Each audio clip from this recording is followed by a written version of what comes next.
আমরা মেয়েরা আমাদের আশেপাশের মানুষগুলিকে যতটুকু যত্ন করি কিংবা প্রায়োরিটি দিই, সেই একই পরিমাণ যত্ন কিংবা প্রায়োরিটি যদি আমরা নিজেকে দিতাম, তাহলে হয়তো আমাদের লাইফটা আরেকটু বেটার হতো। আর আমার এই কথাগুলির সঙ্গে শুধুমাত্র একটা মেয়েই রিলেট করতে পারবে। আজ সকালবেলা কাজের সূত্রে আমার হাজব্যান্ড বের হয়ে গেল, তাই ভাবলাম আজকের দিনটা একটু নিজের মতো করে বাঁচা যাক, নিজেকে যত্ন করা যাক। তো নিজের যত্নে সবার আগে আমি একটা ফেস প্যাক লাগিয়ে নিয়েছিলাম দই আর বেসন দিয়ে। তারপর লেগে গিয়েছিলাম নিজের পছন্দের খাবারটা রান্না করতে। ডালিয়া আমাদের মধ্যে অনেকেই খেয়েছি, আমিও খেয়েছি বহুবার, কিন্তু কখনো রান্না করিনি গো। তো সেই জন্য ইউটিউবে অনেক রেসিপি দেখলাম কি করে ডালিয়াটা বানানো হয়, কিন্তু কোনো রেসিপি আমার মন মতো হচ্ছিল না। তাই ভাবলাম একটু নিজের মতো করেই বানানো যায়।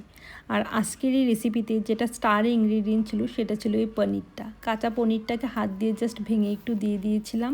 আর খাওয়ার সময় যখন পনিরটা মুখে পড়ছিল দারুণ লাগছিল গো। প্রথমবার বানালাম, কিন্তু বেশ ভালো হয়েছে।